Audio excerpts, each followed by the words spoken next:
Você já imaginou acordar numa manhã enevoada no início do século XIX e ver, surgindo no horizonte, dezenas de velas vermelhas recortando a névoa?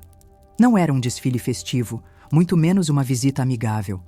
Era um presságio silencioso de que, antes do sol atingir o topo do céu, alguém perderia tudo. E, com sorte, apenas os bens. Hoje, vou te levar para dentro da história de Qin Shi, a mulher que comandou a maior frota pirata de todos os tempos, uma figura tão astuta que reis, generais e mercadores tremiam só de ouvir seu nome. Então já aproveita para se inscrever no canal e me contar nos comentários de onde você está me ouvindo. Ah, e me diz também, o que você achou dessa nova voz de narração? Cantão. Fim do século XVIII. A cidade já acordava antes do sol, não porque o comércio exigia, mas porque a vida no porto não esperava por ninguém. O som das ondas batendo contra os cais de pedra se misturava ao grito rouco dos carregadores, empurrando carroças carregadas de peixe, seda, porcelana e, vez ou outra, mercadorias menos legais. Era nesse labirinto de cheiros e gritos que uma jovem, conhecida apenas como Xi Xianggu, aprendia a sobreviver. Não se sabe ao certo se trabalhava diretamente nos bordéis flutuantes, os famosos barcos das flores, ou se orbitava esse mundo como uma comerciante de favores e informações. Mas uma coisa era certa: ela tinha uma habilidade nata para observar, entender e negociar. Ninguém naquele porto imaginaria que aquela jovem, com olhar calculado e sorriso controlado, um dia seria capaz de controlar mais de 70.000 piratas. Mas o destino, na época, tinha um jeito peculiar de escolher seus protagonistas, e quase sempre o primeiro passo vinha disfarçado de oportunidade. Zheng Yi, por exemplo, não era um homem fácil de ignorar.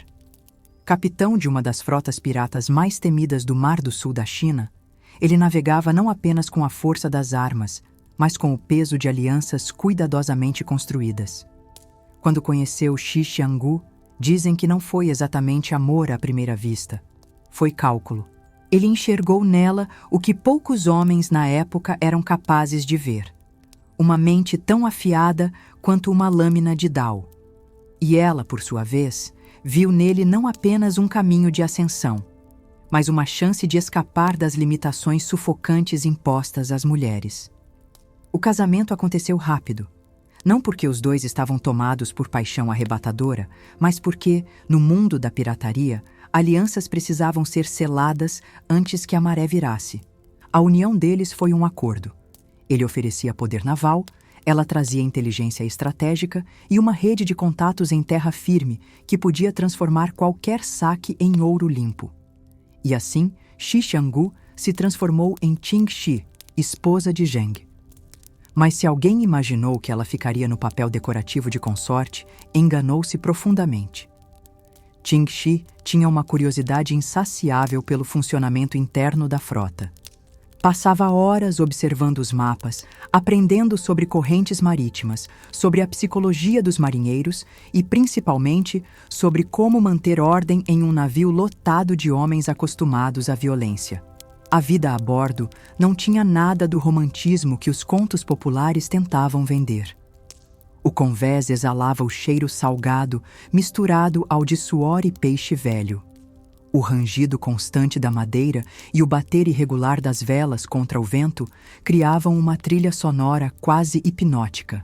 As refeições eram simples e repetitivas: arroz duro, peixe seco e água que às vezes já tinha visto dias melhores. Os homens dormiam espremidos, com redes penduradas entre mastros, e qualquer descuido podia significar uma lâmina na garganta durante a noite. Mas foi nesse ambiente hostil que Qin Shi começou a moldar sua reputação. Não apenas pela autoridade que exercia como esposa do capitão, mas pela maneira como sabia ouvir e depois usar cada pedaço de informação que chegava até ela. Quando um marinheiro reclamava sobre a distribuição de comida, ela anotava mentalmente. Quando outro mencionava a possibilidade de um motim, ela sabia exatamente em quem não confiar. Zheng Yi, percebendo o valor da parceira, não hesitou em trazê-la para as reuniões mais importantes. Ela aprendeu a negociar resgates, a planejar ataques, levando em conta não só a força militar, mas a logística e o moral da tripulação. E foi assim, lentamente, que a esposa do capitão começou a se tornar uma figura de comando por mérito próprio. O momento decisivo, no entanto, veio mais cedo do que se poderia esperar. Em 1807, uma tempestade violenta varreu o Mar do Sul. Navios foram destroçados, portos ficaram em silêncio, e Zheng Yi nunca voltou de uma das viagens. Para qualquer outra mulher da época, a perda do marido significaria o fim da relevância e o retorno à obscuridade. Para Qin Shi, foi o início de um império. Ela não se contentou em assumir o controle da frota de Zheng Yi. Convocou os capitães de todas as alianças piratas e, com uma mistura de diplomacia e ameaça velada, colocou-se no topo da hierarquia. O resultado? O surgimento da temida coalizão da Bandeira Vermelha, a maior força pirata já registrada na história, com centenas de navios e dezenas de milhares de homens. Mas aqui está a parte mais deliciosa dessa história.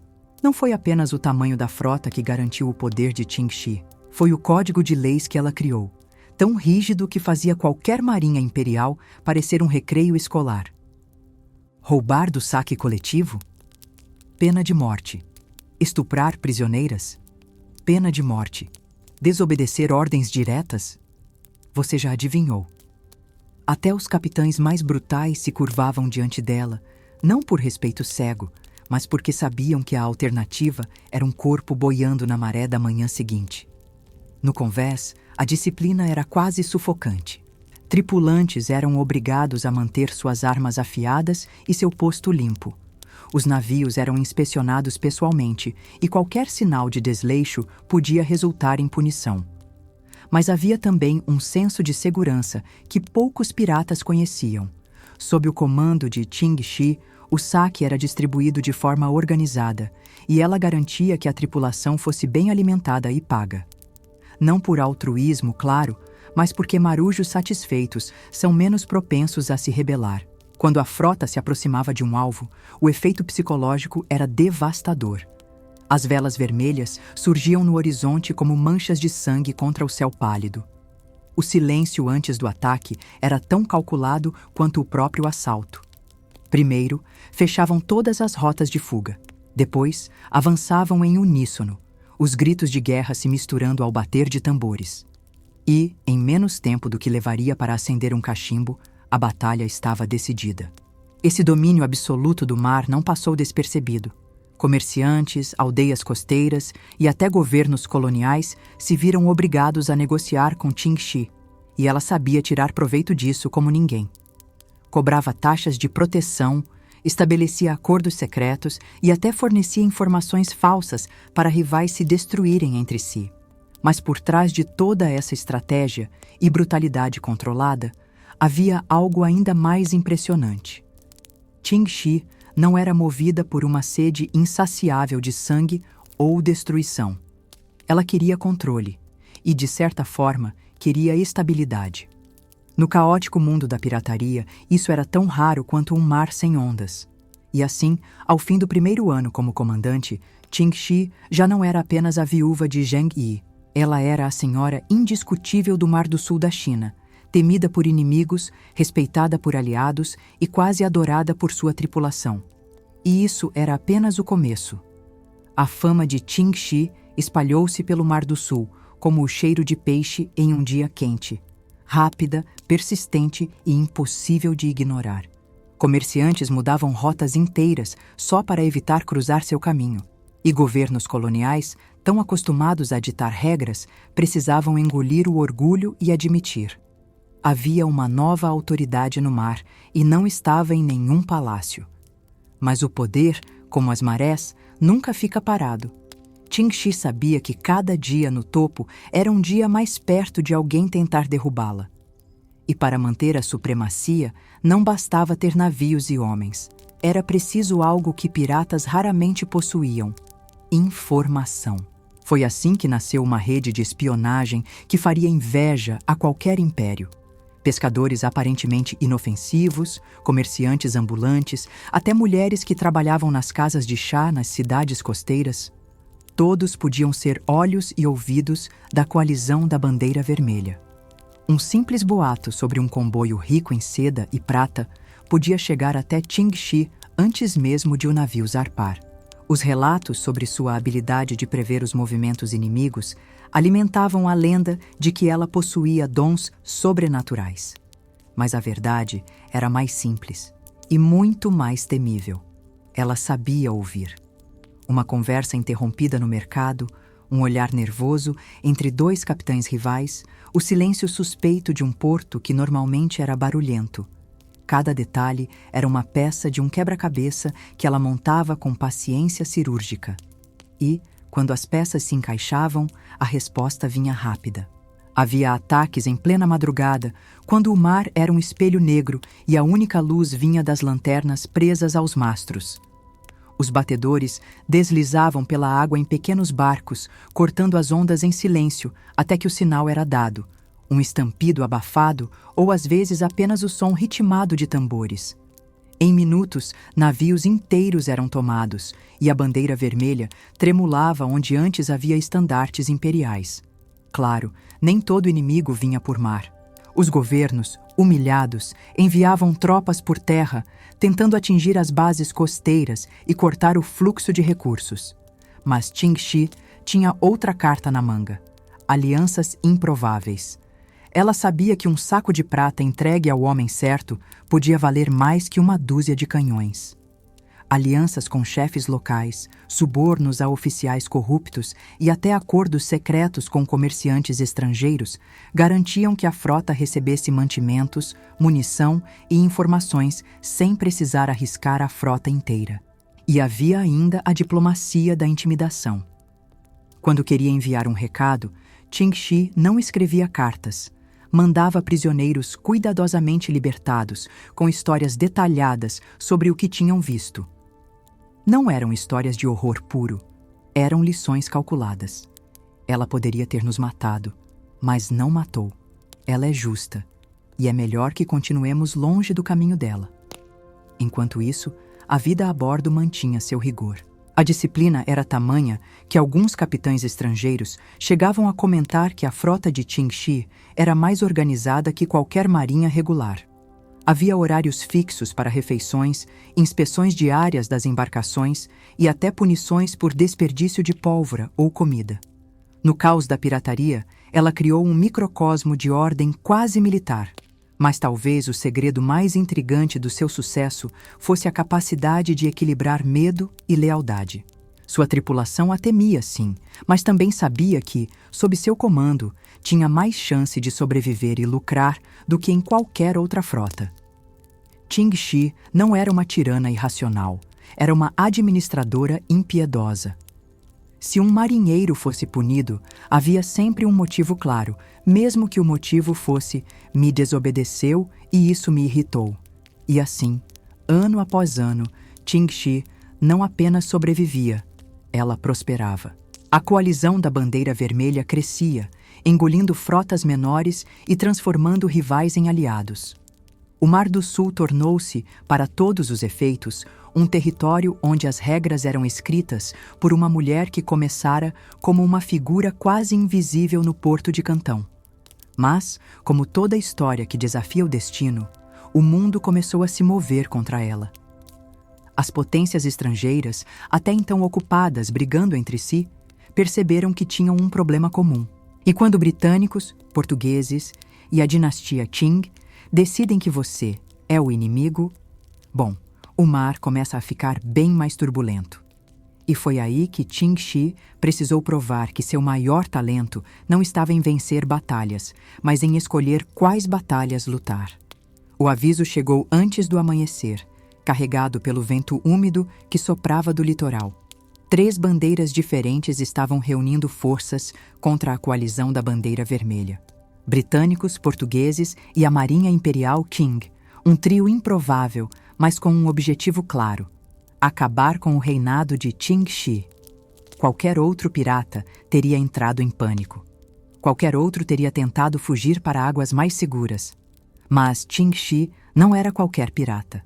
Ao ouvir a notícia, ela simplesmente apoiou as mãos sobre a mesa do mapa, estudou as rotas e, com um tom quase entediado, disse: então eles finalmente decidiram trabalhar juntos. Interessante. A estratégia começou antes mesmo de um único tiro ser disparado. Qingxi conhecia bem a arrogância dos oficiais estrangeiros. Eles confiavam em sua tecnologia naval, em seus canhões de longo alcance e na disciplina das tripulações. Mas essas fortalezas eram também pontos fracos. Quanto mais dependiam da força bruta, mais vulneráveis ficavam àquilo que não podiam controlar: o mar, o clima e a informação. Espiões foram enviados às cidades portuárias para espalhar boatos de que a frota de Qingxi estava dividida, que muitos capitães estavam descontentes, que suas provisões estavam escassas. Os boatos eram tão bem plantados que alguns aliados estrangeiros chegaram a enviar cartas a Londres e Lisboa com a boa nova de que a pirata estava prestes a cair sozinha. Enquanto isso, ela reunia suas forças em pontos estratégicos, longe da vista dos inimigos. E aí entrou outro fator que fazia os estrangeiros perderem noites de sono. Ela conhecia cada recife, cada corrente traiçoeira e cada baía escondida do Mar do Sul. Navios estrangeiros, com suas quilhas profundas e pesadas, eram como feras lentas tentando caçar peixes em águas rasas. O primeiro grande encontro ocorreu próximo à foz do Rio das Pérolas. Os portugueses avançaram confiantes, disparando seus canhões contra qualquer coisa que se movesse. Mas Qingxi não estava ali para enfrentá-los de frente. Ela os atraiu para uma perseguição aparentemente fácil, que terminou com as embarcações portuguesas encalhadas em bancos de areia ocultos. Antes que pudessem se reorganizar, pequenas embarcações piratas surgiram de todos os lados, atacando como um enxame de vespas. O recado foi claro: quem entrasse no território dela não voltaria ileso, se voltasse. Contra os britânicos, a abordagem foi diferente. Sabendo que confiavam em navios grandes e pesados, ela os manteve à distância com movimentos rápidos, interrompendo linhas de abastecimento e forçando-os a gastar recursos sem nunca conseguir forçar uma batalha decisiva. Era guerra psicológica, e poucos percebiam que estavam perdendo até já estarem exaustos. Mas a ameaça maior vinha da marinha Qing, que conhecia aquelas águas quase tão bem quanto ela. Com eles, não havia truque simples. Havia história, rivalidade e a humilhação de um império sendo desafiado por uma mulher. Eles vinham não apenas para vencer, mas para destruí-la. E é aí que a frieza de Qingxi brilhou de forma quase cínica. Em vez de enfrentar o poder total do inimigo, ela ofereceu negociações, não como um pedido de paz, mas como um jogo de poder. Nas reuniões, falava com a postura de quem sabia que estava em posição de vantagem, mesmo com centenas de canhões apontados para si. Ela lembrava aos enviados Qing que um ataque frontal custaria mais vidas e recursos do que qualquer vitória justificaria. A negociação arrastou-se, e enquanto diplomatas trocavam formalidades, ela fortalecia sua frota, firmava novos pactos e consolidava seu controle sobre as rotas comerciais. Quando finalmente chegou o acordo, ele não soava como rendição, mas como um contrato vantajoso: anistia completa para ela e sua tripulação, permissão para manter parte da riqueza acumulada e até cargos oficiais para alguns de seus homens de confiança. O mundo assistiu, incrédulo. 3 potências tinham se unido para esmagá-la, e no fim, foi ela quem saiu do mar para a terra firme com mais poder, mais ouro e, acima de tudo, viva, algo que nenhum outro pirata de sua época poderia dizer. E, como se não bastasse, Qingxi ainda escolheu como e quando desaparecer. Não houve captura, não houve humilhação pública. Ela se retirou com a mesma calma com que governou o mar, vivendo seus últimos anos como dona de um negócio legítimo em terra, longe do alcance de qualquer navio de guerra. Mas se você acha que isso é o fim da história, está enganado. Porque a verdadeira marca de Qingxi não foi apenas a frota que comandou, mas o código que deixou para trás, um conjunto de leis e princípios que moldaram a pirataria no Mar do Sul por décadas. Se a frota da Bandeira Vermelha era um organismo vivo, o Código de Leis de Qingxi era o seu esqueleto. Rígido, inquebrável e, para alguns, sufocante. Em alto mar, liberdade não era sinônimo de caos. Para sobreviver, especialmente quando se comanda centenas de navios e milhares de homens, e algumas mulheres, diga-se de passagem, era preciso transformar piratas em uma máquina disciplinada. E Qingxi fez isso como ninguém. Seu código não era uma lista amigável colada na parede. Era uma regra de ferro, gravada no imaginário de cada marinheiro pelo medo e pela reputação de quem a aplicava. Primeira e mais sagrada lei. Absolutamente nada de roubar da frota. Não importava se fosse um barril de arroz, uma moeda de prata ou uma corda de ancoragem. Se pertencia ao coletivo, ninguém podia tocar. A punição? Morte imediata. Não havia desculpas. Não havia pedidos de perdão. Segunda, qualquer saque obtido tinha de ser registrado e entregue ao responsável do navio, que repassava uma parte à frota. Quem fosse pego escondendo bens era tratado como traidor, e traidores não viviam para contar a história. Terceira, e talvez a mais temida entre os marinheiros. Nenhum oficial ou membro da tripulação podia agredir ou abusar de prisioneiras. Essa regra, raríssima na pirataria, tinha dois objetivos claros: manter a ordem e evitar retaliações sangrentas das comunidades costeiras. Quem quebrasse essa lei sofria punição exemplar, e exemplar, nas mãos de Qingxi, significava algo entre decapitação e ser atirado ao mar acorrentado. Para os desertores, ela tinha um método quase burocrático de lidar. Primeiro, a captura. Depois, um julgamento rápido, às vezes conduzido na própria coberta do navio, diante de toda a tripulação. Por fim, a sentença. E não se engane, o fato de haver um julgamento não significava que havia chance real de absolvição. Era mais uma encenação para reforçar a imagem de que tudo, até a morte, seguia o devido processo. Alguns capitães, acostumados a liderar pelo grito e pela força bruta, estranhavam essa precisão administrativa, mas logo aprendiam que o sistema funcionava. Sem a lei de Qingxi, a frota teria implodido em poucos meses, consumida por disputas internas. Com ela, tornaram-se uma força quase militar, capaz de enfrentar marinhas imperiais. E o mais fascinante era a forma como ela impunha respeito. Não gritava. Não precisava brandir armas a todo momento. Um olhar dela, seco, calculado, como se já tivesse decidido o destino de quem ousasse desobedecer, era o suficiente para fazer qualquer marinheiro lembrar de todas as regras, uma por uma. Curiosamente, esse código acabou se tornando uma espécie de marca registrada da Bandeira Vermelha. Portos inteiros sabiam que, se caíssem nas mãos de Qingxi, ao menos teriam garantias de que o saque seria organizado e que a violência gratuita seria controlada. Uma reputação assim podia não parecer importante. Mas no mundo da pirataria, onde boatos viajavam mais rápido que navios, ela valia ouro.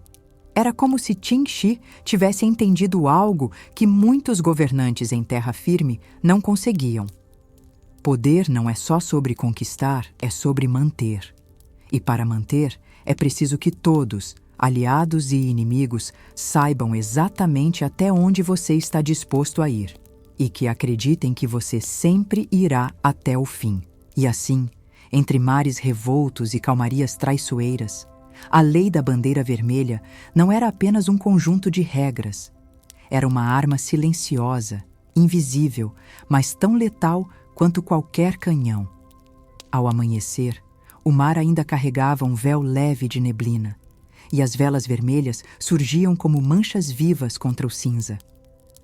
Antes mesmo do sol rasgar o horizonte, a vida já pulsava nos convéses.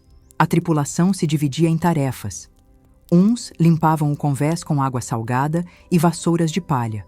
Outros cuidavam das velas, verificando se o vento soprava na direção desejada para a próxima investida. O cheiro do café não existia. O que fervia nas panelas eram misturas espessas de arroz, peixe seco e, quando a sorte permitia, pedaços de carne salgada. Era uma refeição funcional, não um banquete. O objetivo não era agradar o paladar, mas garantir energia para o dia. A cozinha de bordo não era exatamente um lugar acolhedor. Um braseiro improvisado, panelas de ferro penduradas e o constante balanço do navio que ameaçava derrubar tudo a qualquer momento. Ainda assim, havia um certo ritual. O cozinheiro, quase sempre um dos mais respeitados da tripulação, porque ninguém queria irritar o homem que preparava a comida, tinha o poder de transformar restos de saque em refeições surpreendentes. Entre uma refeição e outra, o barulho do trabalho enchia o ar. Martelos reparando mastros, cordas sendo enroladas e presas com nós perfeitos, marujos gritando ordens curtas para sincronizar manobras. O rangido constante da madeira lembrava que, mesmo parados, os navios estavam sempre em movimento, dançando ao ritmo das ondas. Nos portos, o cenário mudava. A frota da bandeira vermelha não se contentava com ancoradouros escondidos. Eles controlavam pontos estratégicos onde comerciantes eram incentivados a pagar taxas para navegar em paz. O desembarque era um espetáculo calculado. Marinheiros em formação, armas à mostra, bandeiras tremulando ao vento. Era mais que intimidação, era propaganda. As transações aconteciam rápido. Barris de arroz, tecidos, armas, ópio e até animais vivos eram descarregados ou embarcados em questão de minutos. Qingxi sabia que um porto sob controle da frota não podia parar por muito tempo para não chamar atenção desnecessária. E toda essa operação acontecia com uma precisão quase militar. A disciplina se estendia até nos momentos de descanso. Não havia bebedeira descontrolada ou brigas internas toleradas. Quem quisesse afogar as mágoas podia fazê-lo, mas sem perturbar a ordem, ou descobria rapidamente o que significava desafiar a autoridade de Qingxi. E no meio dessa rotina rígida, havia pequenas brechas para a vida humana florescer. Histórias eram contadas à noite, sob o céu estrelado, enquanto alguns jogavam dados ou cantavam canções que misturavam memórias do lar com exageros de aventuras passadas. Era nessas horas que os marinheiros se lembravam de que, apesar das leis duras e do perigo constante, havia um certo orgulho em fazer parte da frota mais temida do Mar do Sul da China. O dia a dia a bordo não era glamuroso, mas era eficiente. E eficiência, para Qingxi, era sinônimo de sobrevivência. Quanto mais afinada na engrenagem da frota, mais fácil era esmagar qualquer resistência, seja de comerciantes teimosos, seja de marinhas imperiais. Era nesse equilíbrio delicado, entre rigidez e camaradagem, entre a ameaça e a rotina, que a frota prosperava. E ao contrário do que se poderia esperar de um bando de piratas, cada homem sabia exatamente qual era o seu papel. Na frota de Qingxi, não havia espaço para amadores. A primeira luz da manhã mal tocava as ondas quando a vigia no mastro gritou algo que fez o convés inteiro despertar de vez. Velas no horizonte. Mas não eram mercadores indefesos. A silhueta angular das embarcações imperiais deixava claro que o dia não traria barganhas, e sim pólvora. Qingxi apareceu no convés como quem vai para um jantar, não para uma batalha. Rosto calmo, roupas impecáveis, postura ereta. O olhar dela percorria cada detalhe. Direção do vento, formação inimiga, distância para as rochas mais próximas. Para qualquer outro comandante, aquilo seria um duelo de força bruta. Para ela, era um jogo de xadrez. A frota imperial vinha em formação cerrada, bandeiras tremulando, confiando na disciplina militar. Mas disciplina, no mar, é tão útil quanto um mapa molhado se você não sabe ler o clima. Qingxi sabia. Ela mandou que os navios menores da sua frota avançassem em um ângulo aparentemente suicida, como se quisessem atacar de frente. Enquanto isso, as embarcações maiores, pesadas e carregadas de canhões, se posicionavam discretamente nas laterais. O resultado foi rápido e humilhante. Quando os imperiais tentaram manobrar para evitar o ataque frontal, entraram direto na zona de tiro cruzado. Canhões rugiram, mastros partiram, velas pegaram fogo. O cheiro de pólvora se misturava ao sal e os gritos eram abafados pelo estrondo das armas. Mas o gênio dela não estava só na violência, e sim na precisão. Ela nunca desperdiçava munição. Um disparo para quebrar o leme, outro para derrubar o mastro. O resto era questão de tempo e do medo que se espalhava como óleo sobre a água. Essa não foi uma batalha isolada. Ao longo dos anos, Qin Shi enfrentou não só a marinha chinesa, mas também forças britânicas e portuguesas, todas ansiosas para acabar com sua hegemonia. E todas voltaram para casa com menos navios e mais vergonha. Houve um episódio em especial que circulava como lenda. Cercada por 3 frotas inimigas em um estreito, ela usou correntes gigantes para bloquear a passagem e encurralar os adversários. Enquanto eles se debatiam para escapar, seus arqueiros e canhões os transformavam em alvo fácil. Foi tão devastador que alguns capitães preferiram incendiar seus próprios navios a deixá-los como troféus para a bandeira vermelha. E por trás de cada vitória, havia algo que passava despercebido pelos inimigos. A rede de informantes de Qin Shi. Pescadores, comerciantes e até rivais subornados lhe passavam informações sobre movimentos de frotas e cargas valiosas. Muitas batalhas eram vencidas antes mesmo de o primeiro tiro ser disparado. A disciplina da frota também jogava a favor. Enquanto as marinhas imperiais sofriam com desertores e oficiais que disputavam poder, a bandeira vermelha seguia unida. Não por lealdade cega, mas por medo e respeito à mulher que podia tanto perdoar um erro estratégico quanto mandar decapitar um capitão por insubordinação. No fim, cada combate não era apenas uma vitória militar, mas uma lição para quem ousasse desafiá-la. O mar pode ser vasto, mas naquela época havia um pedaço dele onde a única lei que importava era a de Qin Shi. O ano era de tensão. Depois de tantas vitórias e humilhações impostas às marinhas imperiais e estrangeiras, a pressão contra Qin Shi crescia. Governos ofereciam recompensas generosas por sua cabeça. Emissários portugueses e britânicos trocavam informações com oficiais chineses e rumores falavam de uma grande coalizão para caçá-la. Qualquer outro pirata teria visto nisso um aviso para fugir, mudar de nome ou desaparecer nas ilhas mais distantes. Mas Qin Shi viu uma oportunidade. Ela compreendia algo que poucos entendiam. Não existe poder sem narrativa. E a narrativa que ela queria escrever para si mesma não era a de uma pirata encurralada, mas a de uma senhora respeitável que, por puro capricho, decidia encerrar sua carreira. Com isso em mente, ela iniciou conversas com autoridades chinesas. Não como ré, mas como negociadora. O absurdo? Ela não foi sozinha. Levou consigo parte da frota, estacionada à vista da cidade, como se dissesse: podemos conversar ou podemos trocar tiros. Sua escolha. As exigências dela soariam delirantes na boca de qualquer outro pirata. Anistia total para ela, seus homens e mulheres. Direito de manter parte das riquezas acumuladas. E, pasme, a possibilidade de manter alguns navios, desde que usados para atividades legítimas, como pesca e transporte. E nenhum processo futuro por crimes passados, porque ninguém queria ser surpreendido por acusações retroativas. E o mais inacreditável, o governo aceitou.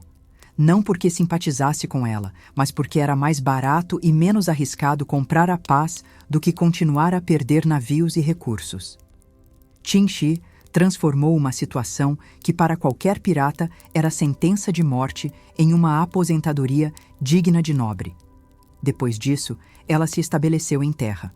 Abriu uma casa de jogos, ironicamente, um negócio onde as pessoas perdiam mais dinheiro do que com ataques piratas, e viveu confortavelmente até morrer, décadas depois, de causas naturais.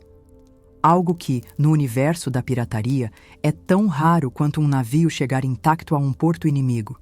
E não pense que ela desapareceu da memória popular. Até hoje, nos portos e vilas costeiras do sul da China, circulam histórias exageradas, ou nem tanto, sobre a mulher que fez reis e imperadores engolirem o orgulho. O mais curioso é que sua maior vitória não foi nas batalhas que venceu, mas no fato de ter escrito as regras do jogo e saído dele no momento certo. O cheiro vinha primeiro. Uma mistura densa de sal, madeira úmida, óleo de lampião, peixe seco e, inevitavelmente, suor. O convívio era forçado. Homens e mulheres dividiam espaços minúsculos, onde a privacidade era uma ficção e o barulho constante das ondas, gritos e cordas rangendo formavam uma trilha sonora sem pausa. A comida era funcional, não inspiradora.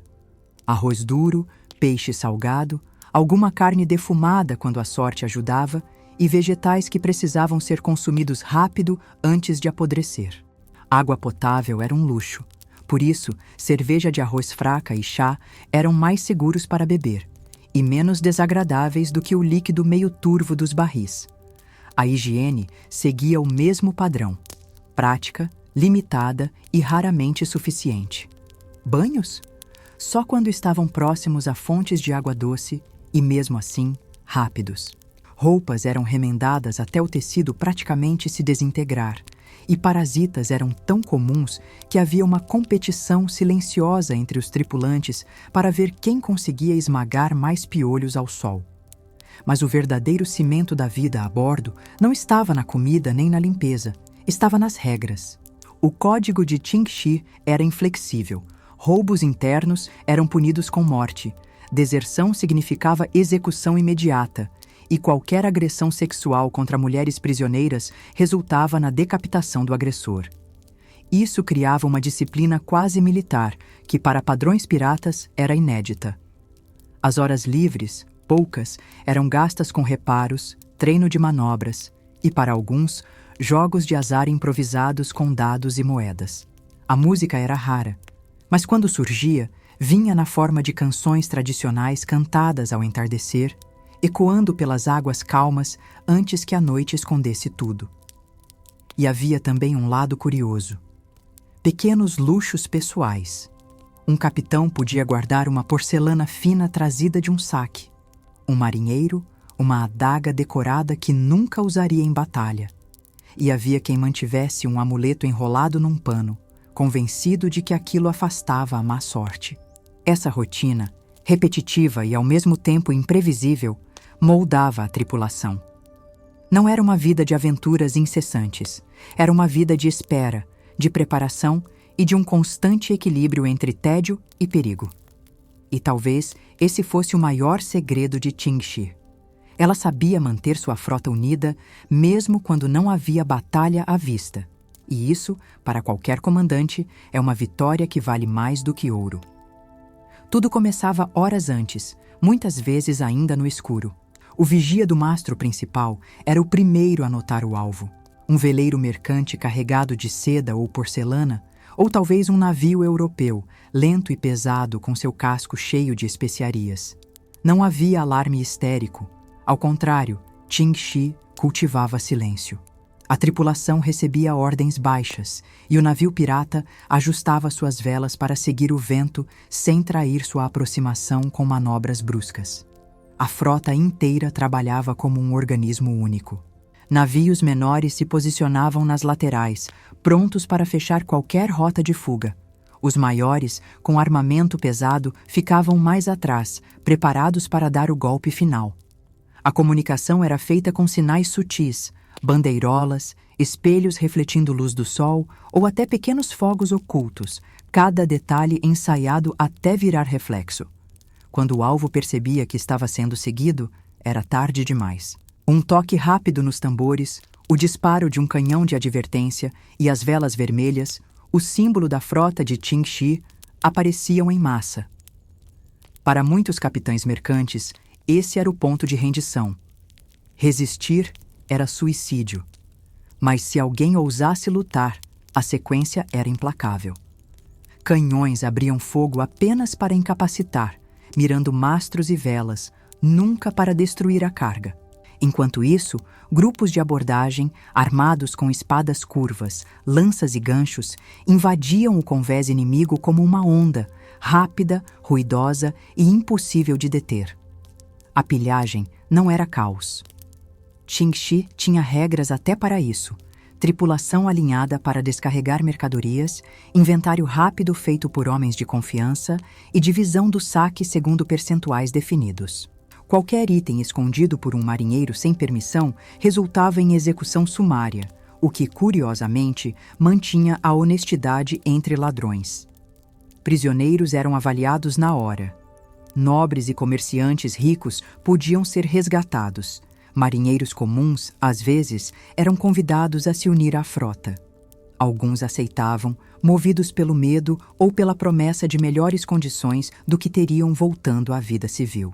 Quando o saque estava completo, a frota se dispersava rapidamente, cada navio seguindo rotas diferentes para confundir perseguidores. Horas depois, era como se nada tivesse acontecido. Apenas rumores e relatos assustados viajando de porto em porto, alimentando a lenda.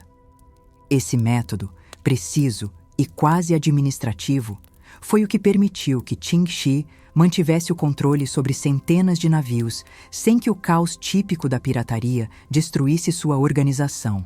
E talvez seja esse o ponto mais fascinante. Ela transformou ataques violentos em operações com a disciplina de um exército e a eficiência de uma empresa. Por volta de 1810, depois de anos humilhando comerciantes, senhores da guerra e até potências estrangeiras, a maré política começou a mudar. O governo Qing, cansado de perder navios e dinheiro, decidiu que tentar destruir Qingxi à força era tão inútil quanto tentar esvaziar o mar com um balde furado. Eles precisavam de outra estratégia. Foi então que surgiu a ideia de oferecer anistia. Não era exatamente um gesto de paz. Era uma jogada política, um convite envenenado. Entregue-se agora, com honra, ou enfrentará a aniquilação total. Para muitos líderes piratas, isso soaria como um insulto. Mas Qingxi não era muitos líderes piratas. Ela viu uma oportunidade. E, como sempre, não foi sozinha para a negociação. Vestiu-se com trajes impecáveis, levou consigo documentos e, para espanto geral, apresentou-se em plena capital provincial, acompanhada de uma pequena comitiva armada. A cena foi um espetáculo à parte. Uma mulher pirata, respeitada e temida, sentada diante de oficiais imperiais como se estivesse discutindo o preço de um carregamento de chá. O acordo que ela arrancou das autoridades foi surreal para os padrões da época e absolutamente genial. Ela entregaria sua frota em troca de perdão total para ela e seus homens, permissão para ficar com parte do saque acumulado e a possibilidade de manter alguns navios como embarcações comerciais. Ah, e um detalhe: nenhum de seus marinheiros seria punido. O governo aceitou. Talvez por medo, talvez por cansaço, ou talvez porque sabiam que um confronto direto poderia custar mais caro do que uma trégua. O fato é que, pouco depois, Qingxi deixou oficialmente a vida de pirata. Casou-se novamente, desta vez com um de seus antigos tenentes, Cheung Po Tsai, e passou a administrar negócios legítimos, incluindo uma casa de jogos. E assim, enquanto a maioria dos piratas históricos terminou pendurada numa forca ou apodrecendo no fundo do mar, Qingxi conseguiu a façanha de morrer em paz, cercada de riqueza, por volta de 1844. Sua lenda, no entanto, continuou crescendo, não apenas como a mulher que comandou a maior frota pirata da história, mas como alguém que transformou o crime organizado em algo com regras, disciplina e saída estratégica. No fim, sua vida prova uma ironia deliciosa. O mar é imprevisível, mas para quem sabe ler as correntes, sejam elas de água ou de política, até a pirataria pode ter final feliz. O mar sempre foi palco de histórias grandiosas, mas poucas conseguiram atravessar o tempo com a força e a clareza do nome Qingxi. Ela não apenas navegou nas águas perigosas do Mar do Sul da China, ela o redesenhou. Transformou a pirataria em uma máquina de disciplina, negócios e poder. Não foi uma força da natureza que a moldou. Foi a própria natureza que se curvou diante dela. As velas vermelhas de sua frota já não cortam mais o nevoeiro, e o som dos maracás e gritos de ataque se perdeu no vento. Mas as leis que ela impôs, o medo que inspirou e a inteligência com que governou sua tripulação ainda reverberam como ondas que nunca cessam. Talvez seja essa a maior herança de Qin-Shi. Mostrar que até no caos absoluto há espaço para a estratégia, que até no mundo mais violento, uma mente calculista pode vencer pela razão e não apenas pela espada.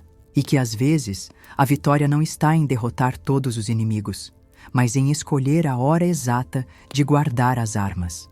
Hoje, quando se fala de pirataria, é fácil imaginar homens com tapa-olho e papagaios no ombro, mas, em meio a todos esses estereótipos, existe a sombra imponente de uma mulher que viveu segundo suas próprias regras e que, quando decidiu parar, simplesmente parou. O mar a deixou ir e o mundo nunca a esqueceu. Agora, feche os olhos. Imagine o crepitar distante de um navio balançando ao vento, o cheiro salgado subindo pelo ar, e uma figura, lá na proa, olhando para o horizonte. Não há pressa. O mar é vasto e a noite é longa.